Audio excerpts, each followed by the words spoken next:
ಥಿಯಟೈರದವರಿಗೆ ಬರೆದ ಪತ್ರಿಕೆ ಅಧ್ಯಾಯ 15.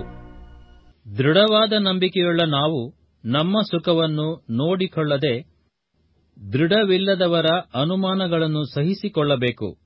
ನಮ್ಮಲ್ಲಿ ಪ್ರತಿಯೊಬ್ಬನು ತನ್ನ ನೆರೆಯವನ ಹಿತವನ್ನು ಭಕ್ತಿವೃದ್ಧಿಯನ್ನು ಅಪೇಕ್ಷಿಸುವವನಾಗಿ ಅವನ ಸುಖವನ್ನು ನೋಡಿಕೊಳ್ಳಲಿ. ಯಾಕಂದರೆ ಕ್ರಿಸ್ತನು ಸಹ ತನ್ನ ಸುಖವನ್ನು ನೋಡಿಕೊಳ್ಳಲಿಲ್ಲ.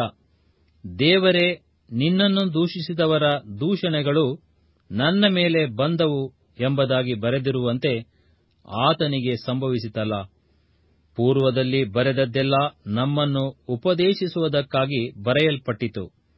ನಾವು ಓದಿ ಸ್ಥಿರಚಿತ್ತವನ್ನು ಆಧರಣೆಯನ್ನು ಹೊಂದಿ ರಕ್ಷಣೆಯ ನಿರೀಕ್ಷೆಯುಳ್ಳವರಾಗಿರುವಂತೆ ಆ ಗ್ರಂಥಗಳು ಬರೆಯಲ್ಪಟ್ಟವು. ಆ ಸ್ಥಿರಚಿತ್ತವನ್ನು ಆಧರಣೆಯನ್ನು ಕೊಡುವ ದೇವರು ನೀವು ಕ್ರಿಸ್ತ ಯೇಸುವನ್ನು ಅನುಸರಿಸಿ ಒಂದೇ ಮನಸ್ಸುಳ್ಳವರಾಗಿರುವಂತೆ ನಿಮಗೆ ದಯಪಾಲಿಸಲಿ. ಹೀಗೆ ನೀವು ಏಕ ಮನಸ್ಸಿನಿಂದ ಒಮ್ಮುಖವಾಗಿ ನಮ್ಮ ಕರ್ತನಾದ ಯೇಸು ಕ್ರಿಸ್ತನ ತಂದೆಯಾದ ದೇವರನ್ನು ಕೊಂಡಾಡುವಿರಿ. ಆದದರಿಂದ ಕ್ರಿಸ್ತನು ನಿಮ್ಮನ್ನು ಸೇರಿಸಿಕೊಂಡಂತೆ ನೀವು ಸಹ ಒಬ್ಬರನ್ನೊಬ್ಬರು ಸೇರಿಸಿಕೊಂಡು ದೇವರ ಮಹಿಮೆಯನ್ನು ಪ್ರಕಾಶಪಡಿಸಿರಿ. ಯಾಕಂದರೆ ನಾನು ಹೇಳುವುದೇನೆಂದರೆ, ಕ್ರಿಸ್ತನು ಪಿತೃಗಳಿಗೆ ಉಂಟಾದ ದೇವರ ವಾಗ್ದಾನಗಳನ್ನು ದೃಢಪಡಿಸಿ ಆತನ ಸತ್ಯವನ್ನು ತೋರಿಸುವುದಕ್ಕಾಗಿ ಸುನ್ನತಿಯೆಂಬ ಸಂಸ್ಕಾರಕ್ಕೆ ಒಳಗಾದನು. ಜನಾಂಗಗಳಾದರೆ ಕಾರುಣ್ಯದ ನಿಮಿತ್ತ ದೇವರನ್ನು ಕೊಂಡಾಡುತ್ತಾರೆಂಬುದೇ ಇದಕ್ಕೆ ಸರಿಯಾಗಿ ಶಾಸ್ತ್ರದಲ್ಲಿಯೂ ಬರೆದದೆ. ಹೇಗೆಂದರೆ, ಈ ಕಾರಣದಿಂದ ಅನ್ಯಜನಗಳ ಮಧ್ಯದಲ್ಲಿ ನಿನ್ನನ್ನು ಸ್ತುತಿಸುವೆನು, ನಿನ್ನ ನಾಮವನ್ನು ಸಂಕೀರ್ತಿಸುವೆನು ಎಂದು ಇನ್ನೊಂದು ಸ್ಥಳದಲ್ಲಿ ಜನಾಂಗಗಳಿರ, ದೇವರ ಜನರೊಡನೆ ಉಲ್ಲಾಸಪಡಿರಿ ಎಂದು, ಬೇರೊಂದು ಸ್ಥಳದಲ್ಲಿ ಸರ್ವ ಜನಾಂಗಗಳೇ ಕರ್ತನನ್ನು ಕೀರ್ತಿಸಿರಿ, ಸಮಸ್ತ ಪ್ರಜೆಗಳು ಆತನನ್ನು ಸಂಕೀರ್ತಿಸಲಿ ಎಂದು ಬರೆದಿದೆ. ಮತ್ತೊಂದು ಸ್ಥಳದಲ್ಲಿ ಯೆಶಾಯನು ಹೇಳುವುದೇನೆಂದರೆ, ಇಷಯನ ಅಂಕುರದವನು, ಅಂದರೆ ಜನಾಂಗಗಳನ್ನು ಆಳತಕ್ಕವನು ಬರುತ್ತಾನೆ. ಜನಾಂಗಗಳು ಆತನನ್ನು ನಿರೀಕ್ಷಿಸುತ್ತಿರುವರು. ನಿರೀಕ್ಷೆಯ ಮೂಲನಾದ ದೇವರು ನಂಬಿಕೆಯಿಂದುಂಟಾಗುವ ಸಂತೋಷವನ್ನು ಮನಃಶಾಂತಿಯನ್ನು ನಿಮಗೆ ಪರಿಪೂರ್ಣವಾಗಿ ದಯಪಾಲಿಸಿ, ನೀವು ಪವಿತ್ರಾತ್ಮನ ಬಲಗೂಡಿದವರಾಗಿ ನಿರೀಕ್ಷೆಯಲ್ಲಿ ಅಭಿವೃದ್ಧಿಯನ್ನು ಹೊಂದುವಂತೆ ಅನುಗ್ರಹಿಸಲಿ. ಪೌಲನು ತನ್ನ ಹಿಂದಿನ ಕೆಲಸವನ್ನು ಸಂಕ್ಷೇಪವಾಗಿ ತಿಳಿಸಿ ತಾನು ರೋಮಾಪುರಕ್ಕೆ ಬರಬೇಕೆಂಬ ಅಭಿಪ್ರಾಯವನ್ನು ಸೂಚಿಸಿ ಸಭೆಯವರ ಪ್ರಾರ್ಥನೆ ಕೇಳಿಕೊಳ್ಳುತ್ತಾನೆ. ನನ್ನ ಸಹೋದರರೇ, ನೀವಂತೂ ಒಳ್ಳೆತನದಿಂದ ಭರಿತರಾಗಿಯೂ ಸಕಲ ಜ್ಞಾನದಿಂದ ತುಂಬಿದವರಾಗಿಯೂ ಒಬ್ಬರಿಗೊಬ್ಬರು ಬುದ್ಧಿ ಹೇಳುವುದಕ್ಕೆ ಶಕ್ತರಾಗಿಯೂ ಇದ್ದೀರೆಂದು ನಿಮ್ಮ ವಿಷಯದಲ್ಲಿ ನನಗೂ ಗೊತ್ತಿದೆ.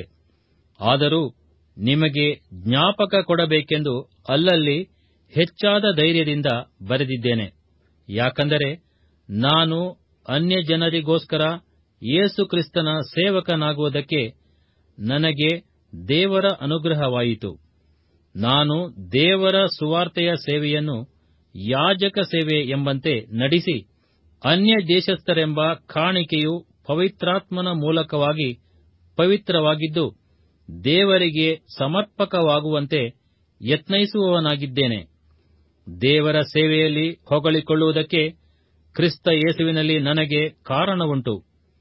ಕ್ರಿಸ್ತನು ಅನ್ಯಜನಗಳನ್ನು ತನಗೆ ಅಧೀನ ಮಾಡಿಕೊಳ್ಳುವುದಕ್ಕಾಗಿ ನನ್ನ ಕೈಯಿಂದ ಮಾತಿನಿಂದಲೂ ಕ್ರಿಯೆಯಿಂದಲೂ ಸೂಚಕ ಕಾರ್ಯ ಅದ್ಭುತ ಕಾರ್ಯಗಳ ಬಲದಿಂದಲೂ ಪವಿತ್ರಾತ್ಮನ ಬಲದಿಂದಲೂ ಮಾಡಿಸಿದ ಕಾರ್ಯಗಳನ್ನೇ ಹೊರತು ಬೇರೆ ಯಾವ ಕಾರ್ಯಗಳನ್ನು ಹೇಳುವುದಕ್ಕೆ ನನಗೆ ಧೈರ್ಯ ಸಾಲದು.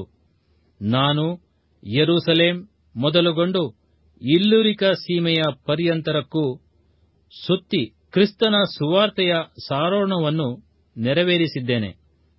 ಮತ್ತೊಬ್ಬರು ಹಾಕಿದ ಅಸ್ತಿವಾರದ ಮೇಲೆ ಕಟ್ಟಬಾರದೆಂದು ಮನಸ್ಸಿನಲ್ಲಿ ನೆನೆಸಿ, ಇತರರು ಕ್ರಿಸ್ತನ ಹೆಸರನ್ನು ತಿಳಿಸಿದ ಕಡೆಯಲ್ಲಿ ಸುವಾರ್ತೆಯನ್ನು ಪ್ರಕಟಿಸುವುದಿಲ್ಲವೆಂಬುದಾಗಿ ನಿಷ್ಕರ್ಷ ಮಾಡಿಕೊಂಡೆನು. ಯಾರಿಗೆ ಆತನ ಸಮಾಚಾರ ಬಂದಿರಲಿಲ್ಲವೋ ಅವರೇ ಆತನನ್ನು ನೋಡುವರು, ಯಾರು ಆತನ ವರ್ತಮಾನವನ್ನು ಕೇಳಿರಲಿಲ್ಲವೋ ಅವರೇ ಗ್ರಹಿಸಿಕೊಳ್ಳುವರು ಎಂಬುದಾಗಿ ಬರೆದಿರುವ ಪ್ರಕಾರ ನನ್ನ ಕೆಲಸವನ್ನು ನಡೆಸಿದ್ದೇನೆ. ಈ ಕಾರಣದಿಂದ ನಿಮ್ಮ ಬಳಿಗೆ ಬರುವುದಕ್ಕೆ ನನಗೆ ಅನೇಕಾವತಿ ಅಭ್ಯಂತರವಾಯಿತು. ಆದರೆ ಇನ್ನು ಮೇಲೆ ಈ ಪ್ರಾಂತ್ಯಗಳಲ್ಲಿ ನನಗೆ ಅನುಕೂಲವಿಲ್ಲದರಿಂದಲೂ ನಿಮ್ಮ ಬಳಿಗೆ ಬರುವುದಕ್ಕೆ ಅನೇಕ ವರುಷಗಳಿಂದ ಅಭಿಲಾಷೆ ಇರುವುದರಿಂದಲೂ ನಾನು ಸ್ಪೇನ್ ದೇಶಕ್ಕೆ ಹೋಗುವಾಗ ನನ್ನ ಮಾರ್ಗದಲ್ಲಿ ನಿಮ್ಮ ದರ್ಶನವನ್ನು ಮಾಡಬೇಕೆಂಬ ಅಭಿಪ್ರಾಯ ಉಂಟು. ತರುವಾಯ ನಿಮ್ಮ ಸಹವಾಸದಲ್ಲಿ ನನಗೆ ಸ್ವಲ್ಪ ಮಟ್ಟಿಗೆ ಸಂತೃಪ್ತಿಯಾದ ಮೇಲೆ ನೀವು ಆ ದೇಶಕ್ಕೆ ನನ್ನ ಪ್ರಯಾಣವನ್ನು ಸಾಗಿಸುವಿರೆಂದು ನಂಬುತ್ತೇನೆ. ಆದರೆ ಈಗ ನಾನು ದೇವಜನರಿಗೆ ಒಂದು ಧರ್ಮ ಕಾರ್ಯವನ್ನು ಮಾಡುವವನಾಗಿ ಯೆರೂಸಲೇಮಿಗೆ ಹೋಗುತ್ತೇನೆ. ಯಾಕಂದರೆ ಯೆರೂಸಲೇಮಿನಲ್ಲಿರುವ ದೇವಜನರೊಳಗೆ ಬಡವರಿಗೋಸ್ಕರ ಸ್ವಲ್ಪ ಹಣದ ಸಹಾಯವನ್ನು ಮಾಡಬೇಕೆಂಬುದಾಗಿ ಮಕೆದೋನ್ಯ ಅಖಾಯ ಸೀಮೆಗಳವರು ಇಷ್ಟಪಟ್ಟಿದ್ದಾರೆ. ಇದನ್ನು ಮಾಡುವುದಕ್ಕೆ ಇವರು ಇಷ್ಟಪಟ್ಟದ್ದಲ್ಲದೆ ಇವರು ಅವರ ಹಂಗಿನವರಾಗಿದ್ದಾರೆ. ಹೇಗೆಂದರೆ ಅನ್ಯಜನರು ಅವರ ಆತ್ಮ ಸಂಬಂಧವಾದ ಸಂಪತ್ತಿಗೆ ಪಾಲುಗಾರರಾದ ಮೇಲೆ ಲೋಕ ಸಂಬಂಧವಾದ ಕಾರ್ಯಗಳಲ್ಲಿ ಅವರಿಗೆ ಸೇವೆ ಮಾಡುವ ಹಂಗಿನಲ್ಲಿದ್ದಾರಲ್ಲವೇ? ನಾನು ಈ ಕೆಲಸವನ್ನು ತೀರಿಸಿಕೊಂಡು ಈ ಪ್ರೀತಿಯ ಫಲವನ್ನು ಅಲ್ಲಿಯವರ ವಶಕ್ಕೆ ಯಥಾಕ್ರಮವಾಗಿ ಕೊಟ್ಟ ಮೇಲೆ ನಿಮ್ಮ ಮಾರ್ಗವಾಗಿ ಸ್ಪೇನ್ ದೇಶಕ್ಕೆ ಹೋಗುವೆನು. ಇದಲ್ಲದೆ ನಿಮ್ಮ ಬಳಿಗೆ ಬರುವಾಗ ಕ್ರಿಸ್ತನಿಂದಾಗುವ ವರಗಳನ್ನು ಹೇರಳವಾಗಿ ತರುವೆನೆಂದು ಬಲ್ಲೆನು. ಸಹೋದರರೇ, ನೀವು ನನಗೋಸ್ಕರ ದೇವರ ಮುಂದೆ ಮಾಡುವ ಪ್ರಾರ್ಥನೆಗಳಲ್ಲಿ ನನ್ನೊಂದಿಗೆ ಬಲೀಯವಾಗಿ ವಿಜ್ಞಾಪಿಸಿಕೊಳ್ಳಬೇಕೆಂದು ನಮ್ಮ ಕರ್ತನಾದ ಯೇಸು ಕ್ರಿಸ್ತನ ನಿಮಿತ್ತವಾಗಿಯೂ ಪವಿತ್ರಾತ್ಮನಿಂದಾಗುವ ಪ್ರೀತಿಯ ನಿಮಿತ್ತವಾಗಿಯೂ ನಿಮ್ಮನ್ನು ಬೇಡಿಕೊಳ್ಳುತ್ತೇನೆ.